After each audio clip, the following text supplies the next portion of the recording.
The flashing red and blue lights cut through our quiet suburban afternoon. Like a knife through butter, I watched through my security camera feed as two police officers burst through our community's front gate. Their faces, serious and determined. On my doorstep stood Karen Whitfield, our HOA president, waving a key in the air like a magic wand that had lost its power. Her face was red with fury as she screamed at my locked door, completely unaware that my 12-year-old son Leo was inside, calmly filming everything on his phone. What Karen didn't know was that in just a few minutes she would be the one under police scrutiny, not me. This is the story of how an entitled HOA president learned that not all doors open for her, and sometimes calling 911 backfires spectacularly. My name is Marcus Chen, and I'm a single father working as a software engineer. 3 months ago, Leo and I moved into Willowbrook Estates, a gated community with what I thought would be reasonable HOA rules. The neighborhood seemed perfect with its manicured lawns, community pool, and highly rated schools. What I didn't account for was Karen Whitfield, a woman who treated her HOA presidency like she was running a small dictatorship from day one. Karen made it clear she didn't approve of what she called unsupervised children. The first time she saw Leo walking home from the bus stop alone, she cornered me in the driveway. She said with a condescending tone that perhaps I should consider after-school care, since single parents often struggle with proper supervision. I politely informed her that Leo was 12, perfectly capable of being home for 2 hours after school, and that my work from home schedule allowed me to monitor him through our security system. That should have been the end of it, but Karen doesn't understand the word no. She started inventing rules that didn't exist, like claiming the HOA bylaws prohibited children under 16 from being home alone. When I asked to see these bylaws, she said they were being updated and I'd receive a copy soon. That copy never materialized. Of course, things escalated over the next few weeks. Karen would patrol the neighborhood in her silver SUV every afternoon, timing her drive-by to coincide with the school bus arrival. She'd slow down in front of our house, sometimes even parking across the street to watch Leo enter our home. My son started feeling uncomfortable, asking why the mean lady was always watching him. The situation reached its breaking point on a Tuesday afternoon in October. I was in a critical video conference with clients in Japan when my phone started buzzing with notifications from our smart home security system. Someone was trying to unlock our front door, but the key wasn't working. Then I heard it through the security speakers, Karen's shrill voice demanding that Leo open the door immediately. My blood ran cold as I watched her on the camera feed jamming a key into our lock repeatedly. She shouted that she had an HOA master key and was conducting a welfare check. Leo, bless his heart, remained calm and activated our security protocol exactly as we'd practiced. He pressed the panic button that locked down all entry points and automatically began recording on all cameras. Leo called me immediately, his voice steady despite the situation. Dad, that Karen lady is trying to get into our house. She says she has a master key, but it's not working. I told him he did exactly right and to stay put while I handled it. Through the security speaker,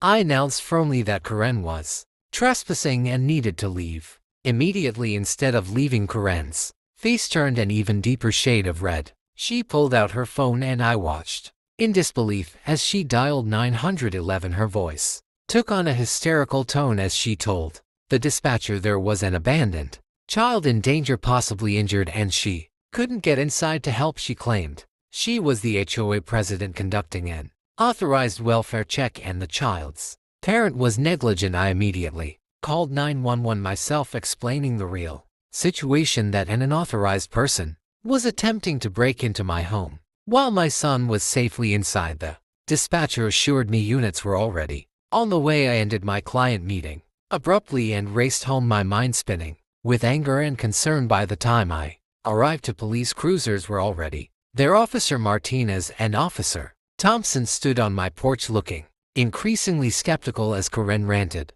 about HOA authority and child welfare. Leo had followed my instructions perfectly, speaking to the officers through our video doorbell and assuring them he was fine, just doing homework. When I pulled into the driveway, Karen pointed at me dramatically. She declared that this was the negligent father who left his child alone and refused HOA. Safety checks. Officer Martinez turned to me with a look that suggested he'd already figured out what was really happening. He asked me calmly if I could explain the situation from my perspective. I invited the officers inside, making a point of using my actual key while Karen's supposed master key sat useless in her hand. Leo was sitting at the kitchen table, his math homework spread out, looking remarkably composed for a 12-year-old who'd just been through such an ordeal. The officers checked on him first, confirming he wasn't harmed and had access to food, water, and communication with me. Then I pulled up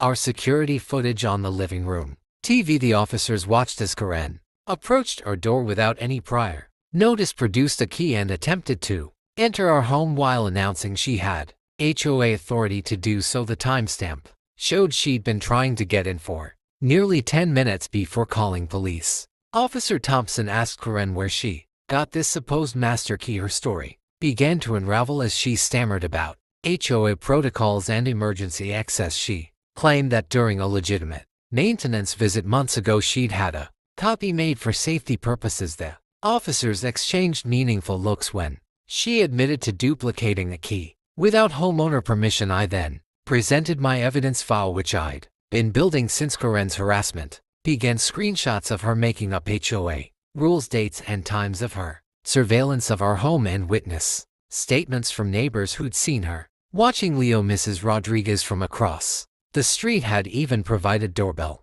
footage of Karen sitting in her car for 20 minutes just watching our house. The power dynamic shifted dramatically as Officer Martinez began questioning Karen about her false 911 report. He reminded her sternly that claiming a child was abandoned and possibly injured when she knew he was simply home alone constituted misuse of emergency services. Karen's confident demeanor crumbled as she realized she was no longer the one in control. The neighbors had started gathering, pretending to check their mail or water their plants while obviously watching the drama unfold. Several had their phones out, and I knew this would be all over the neighborhood Facebook group within hours. Karen noticed to her face cycling through shades of red and white as her authority evaporated in front of her subjects. Officer Thompson asked to see the HOA bylaws that supposedly gave Karen the right to enter homes when she couldn't produce them, claiming they were at her house. He